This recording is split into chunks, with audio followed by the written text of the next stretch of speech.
Assalamualaikum warahmatullahi wabarakatuh.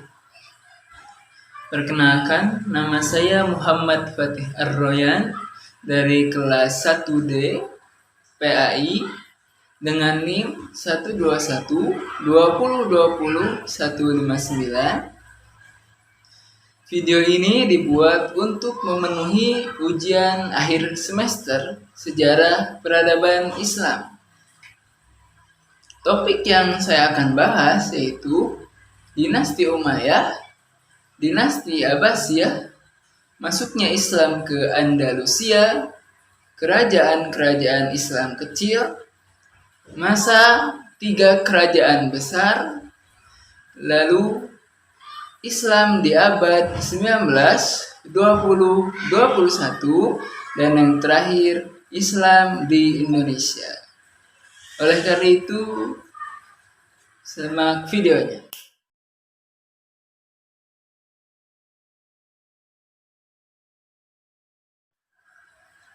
Topik pertama yang saya akan bahas yaitu Dinasti Umayyah. Yang pertama, asal-usul berdirinya Dinasti Umayyah. Dinasti Umayyah berdiri setelah wafatnya Khalifah Ali bin Abi Thalib. Pendiri sekaligus foundingnya Dinasti Umayyah yaitu Muawiyah bin Abu Sufyan. Dinasti Umayyah itu berdiri sejak tahun 661. Sebenarnya sebelum Muawiyah itu menjadi khalifah, Hasan bin Ali sempat menjadi khalifah penerus Ali bin Abi Thalib. Namun, dikarenakan adanya peristiwa Ammul Jamaah dan kekuasaan itu beralih ke tangan Muawiyah bin Abu Sufyan. Lalu masuk ke kejayaannya, kejayaan Bani Umayyah. Kejayaan Bani Umayyah itu dipimpin saat pemimpinan Al-Walid bin Abdul Malik. Kekuasaannya itu hingga ke Spanyol. Jauh berarti ya. Spanyol yang lebih tepatnya ke Andalusia pada tahun 711 Masehi. Masuk ke pertumbuhan dan perkembangan Islam di Bani Umayyah. Yang pertama ada pemisahan kekuasaan.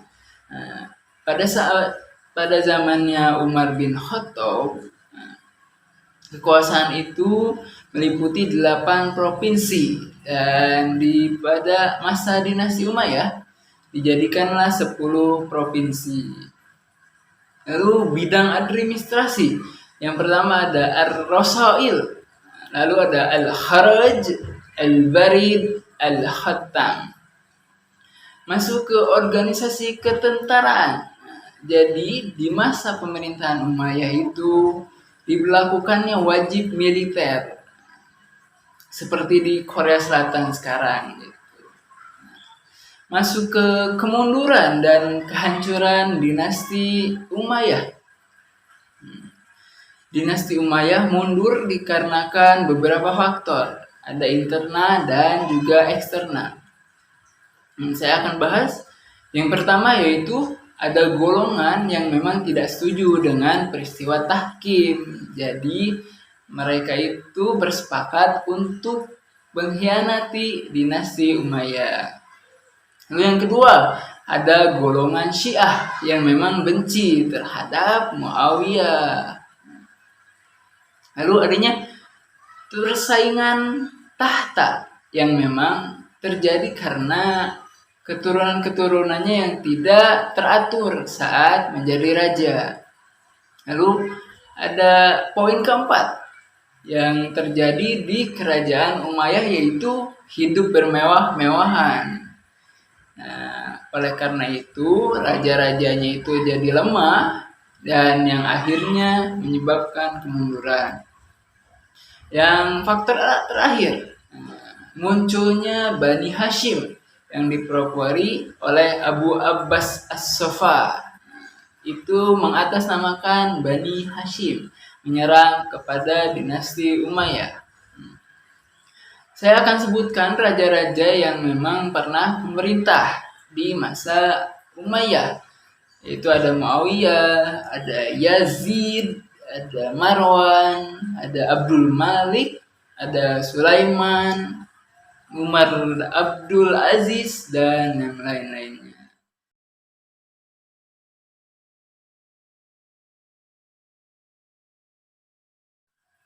Selanjutnya, saya akan membahas tentang dinasti Abbasiyah. Poin pertama, sejarah berdirinya dinasti Abbasiyah.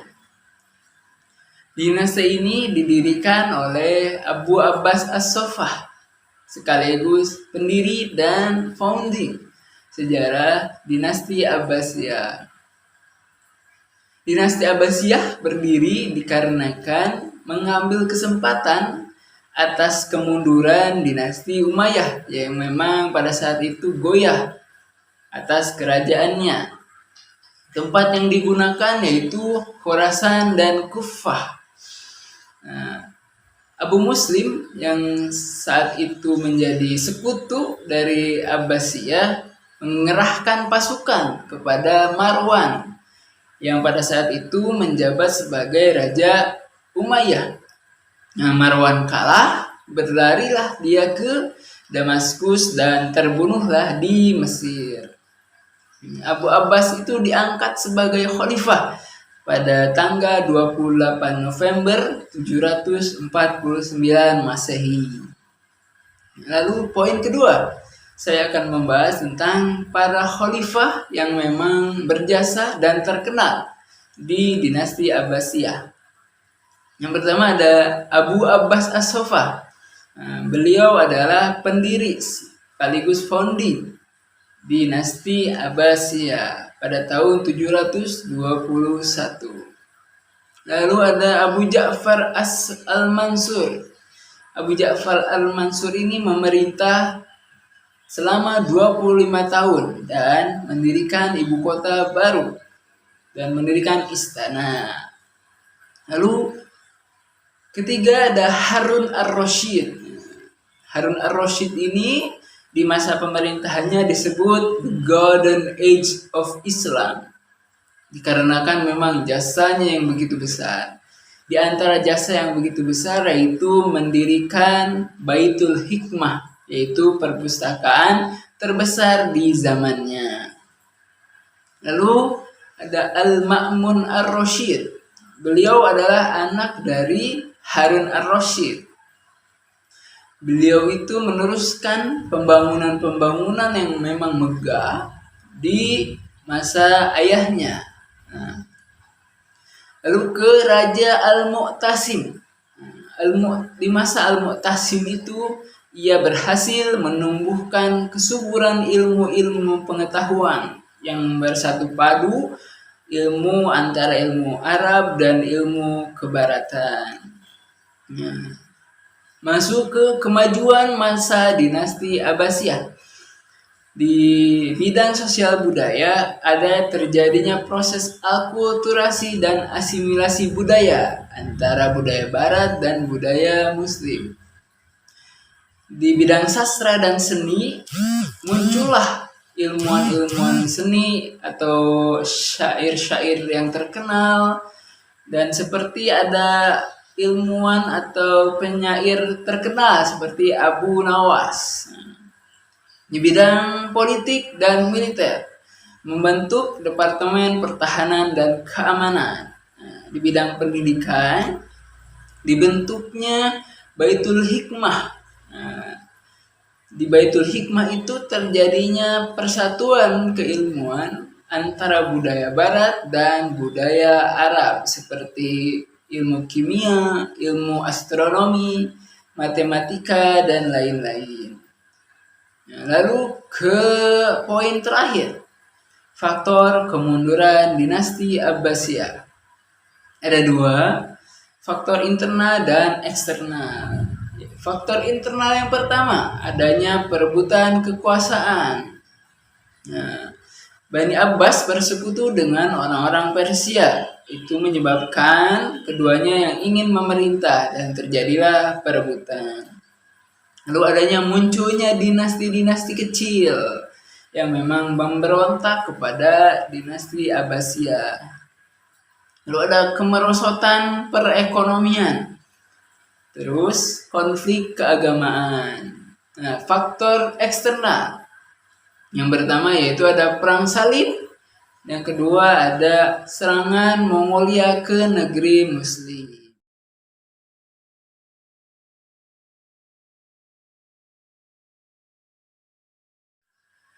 Materi ketiga, saya akan menjelaskan tentang masuknya Islam ke Andalusia. Yang pertama, masuknya Islam ke Andalusia. Andalusia adalah daerah yang sekarang yaitu Spanyol dan Portugal. Spanyol diduduki oleh Islam pada saat pemerintahan Bani Umayyah, lebih tepatnya pada saat Khalifah Al-Walid. Terdapat salah satu tokoh yang memang berjasa sekali pada saat Islam masuk ke Andalusia. Contohnya yaitu Tariq bin Ziyad sebagai penakluk Andalusia. Lalu masuk ke perkembangan Islam di Andalusia. Perkembangannya dibagi menjadi 5 periode. Periode pertama pada saat tahun 711 Masehi. Pemimpinan pada saat itu dipimpin oleh wali yang diangkat oleh Khalifah Bani Umayyah dan terjadi 20 pergantian. Periode kedua pada tahun 755 Masehi di bawah kepemimpinan Amir tetapi tidak taat kepada Bani Abbasiyah. Dan pemimpin pertamanya yaitu pemimpin yang memang kabur pada saat dinasti Umayyah runtuh. Nah, kaburlah dia ke Andalusia dan menjadilah dia pemimpin. Periode ketiga dimulai tahun 912. Gelar khalifah pada saat itu mulai digunakan. Karena memang pada saat itu kerajaan Abbasiyah sudah mulai mundur dan akhirnya runtuh. Muncullah Muluk at-Tawaif. Periode keempat tahun 1013 Masehi. Andalusia itu terbelah menjadi 30 kerajaan-kerajaan kecil. Lalu ke periode kelima. Periode kelima ini pada tahun 1086 Masehi dikuasai oleh dinasti yang memang berkuasa itu cuma 2, dinasti Murabbitun dan Muwahhidun. Nah, masuk ke kehancuran Islam di Andalusia. Faktor pertama dikarenakan adanya konflik dengan Kristen.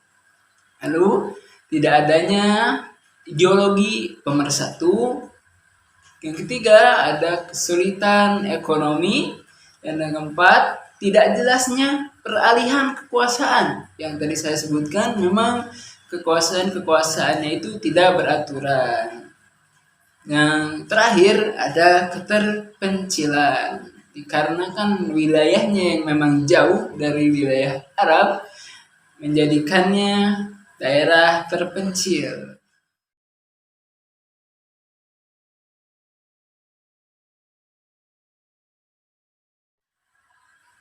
Selanjutnya saya akan membahas terkait kerajaan-kerajaan kecil.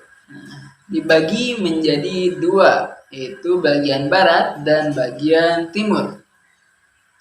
Saya akan membahas terlebih dahulu bagian-bagian barat. Pertama ada dinasti Idrisiyah. Dinasti Idrisiyah ini dibentuk dan didirikan oleh Idris bin Abdullah yang merupakan golongan Syiah. Muhammad bin Idris, anaknya itu merupakan keturunan Nabi Muhammad yang berasal dari Hasan. Dinasti Idrisiyah ini sempat menjadi ancaman pada saat pemerintahan Harun ar-Rasyid. Harun ar-Rasyid itu sempat hampir menyerang dinasti Idrisiyah, tetapi dikarenakan jarak yang jauh, Harun ar-Rasyid membatalkan. Tapi Harun ar-Rasyid mengutus Sulaiman bin Jarir untuk membunuh Idris. Kemundurannya pada saat pemerintahan Yahya III karena adanya perebutan kekuasaan. Lalu masuk ke dinasti Aghlabi, didirikan oleh Ibrahim bin Aghlab. Ibrahim bin Aghlab ini diberkahi atau dihadiahi wilayah oleh Harun ar-Rasyid di wilayah Tunisia, dikarenakan tujuan dari Harun ar-Rasyid menghadang dinasti Idrisiyah agar tidak masuk ke kekuasaannya. Masuk ke dinasti selanjutnya, yaitu dinasti Tuluniyah, didirikan oleh Ahmad bin Tulun. Dinasti ini adalah dinasti yang pertama kali mendapat hak otonom dari Kerajaan Abbasiyah. Kerajaan ini memang berkembang dan menjadi kemajuan di bidang seni dan sastra. Lalu kerajaan selanjutnya yaitu dinasti Iksidiyah. Kerajaan ini didirikan oleh Muhammad bin Sugi pada tahun 1305 Masehi. Setelah 2 tahun membangun Mesir, mulai melakukan ekspansi besar-besaran ke wilayah Syria dan Palestina. Lalu ada dinasti Hamdaniyah, didirikan oleh raja. Lalu dinasti Hamdaniyah ini merupakan pesaing Iksidiyah dan sempat merebutkan beberapa wilayah. Ke bagian timur, yang pertama yaitu dinasti Tohiriyah, didirikan oleh Tohir bin Husain dan dipimpin oleh 4 amir. Lanjut ke dinasti Safariyah, didirikan oleh Yakub bin Laiz pada tahun 867 Masehi. Lanjut ke dinasti Samaniyah, Asad bin Samad sebagai pendiri sekaligus founding, dan wilayah yang memang menjadi kekuasaannya yaitu wilayah Traksonia. Yang terakhir ada kerajaan dinasti Ghazwania.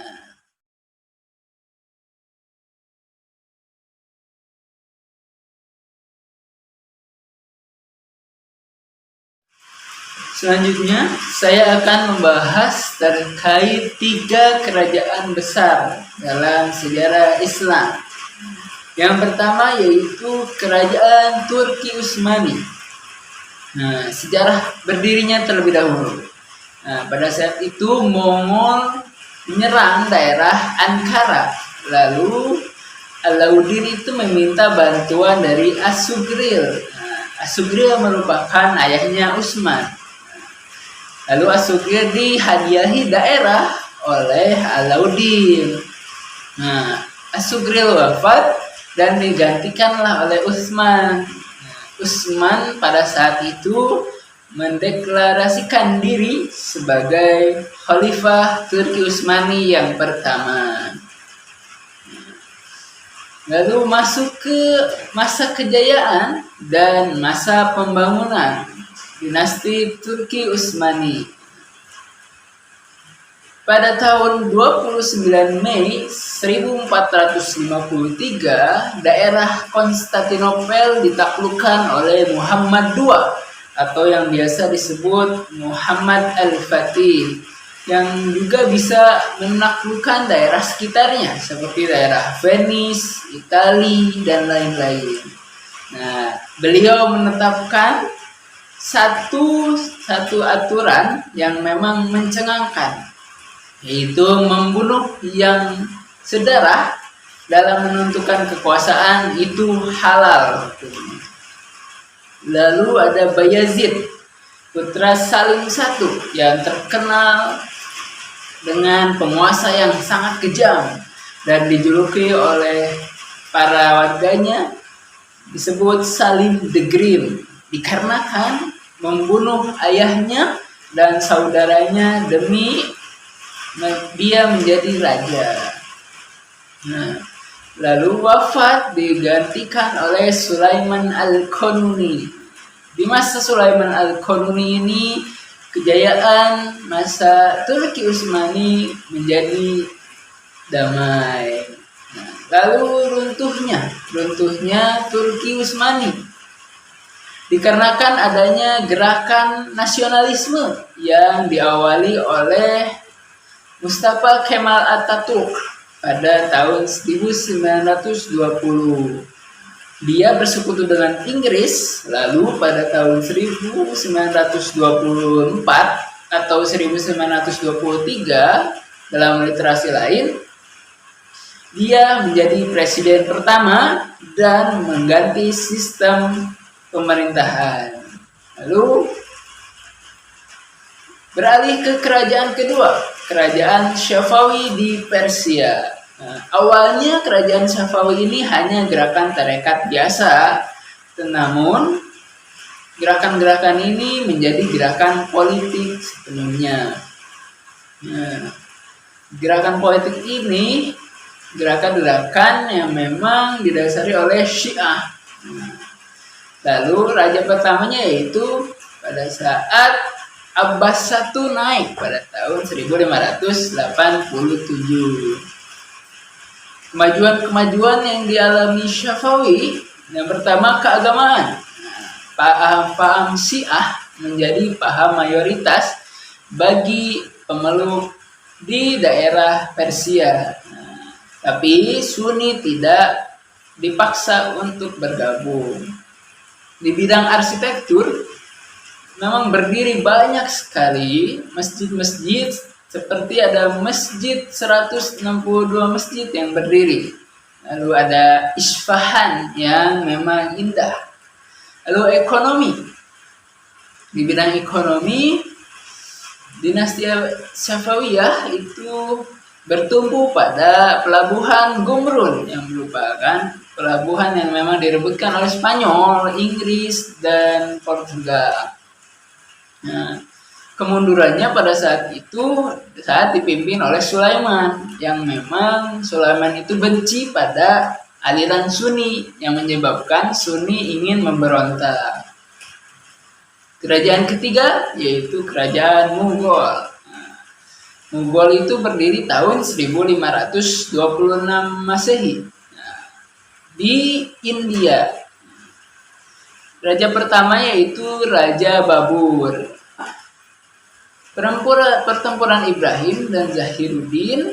Nah, Ibrahim Lodi kalah, sejak itulah berdiri kerajaan Mughal di India. Dan New Delhi atau Delhi yang dulunya disebut Delhi saja menjadi ibu kotanya. Nah, masuk ke kemunduran dari kerajaan Mughal. Terjadinya memang ada stagnasi di daerah militernya, lalu kemerosotan moral dan hidup mewah di kalangan politik. Aurangzeb yang saat itu menjadi raja itu memang saat memerintah kasar, dan ada faktor terakhir pewaris yang lemah.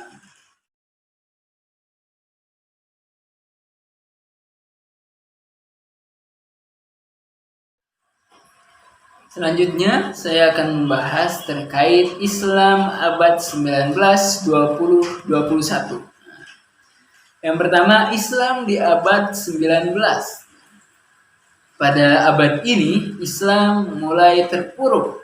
Seluruh wilayah Islam dikuasai oleh Barat kecuali Turki, Arab Saudi, dan Afghanistan.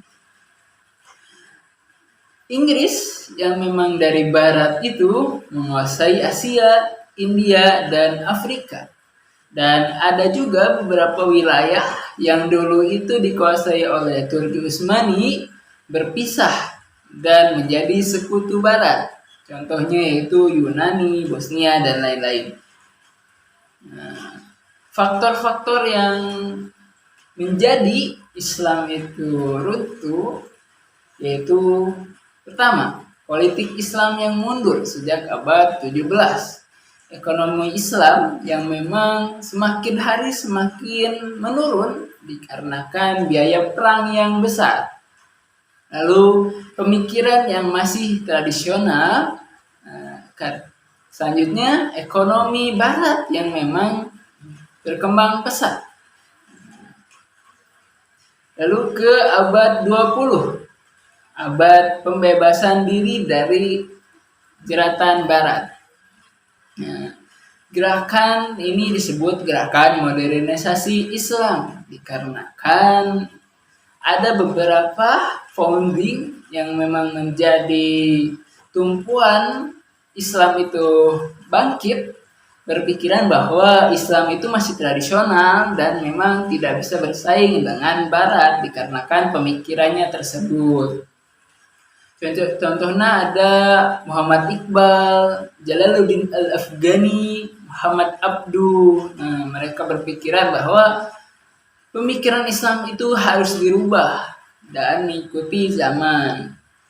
Mereka itu sangat menghargai keilmuan Barat, tetapi tidak karena kesombongan mereka. Lalu banyaklah bermunculan gerakan-gerakan, contohnya ada pan-islamisme, ada gerakan nasionalisme Islam, dan lain-lain. Lalu ke abad 21, perkembangan Islam saat kini. Nah, modernisasi Islam pada saat ini yaitu bertumbuh pada pendidikan Islam yang memang berkembang pesat dan bersatu dengan pendidikan Barat. Lalu banyak juga organisasi-organisasi Islam yang memang sudah berdiri di Indonesia baik di luar negeri juga.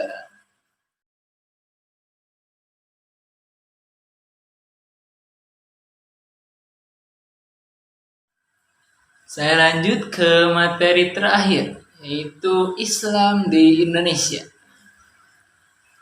Poin pertama, masuknya Islam ke Indonesia. Ada beberapa pandangan dari berbagai ahli mengenai cara dan waktu Islam masuk ke Indonesia.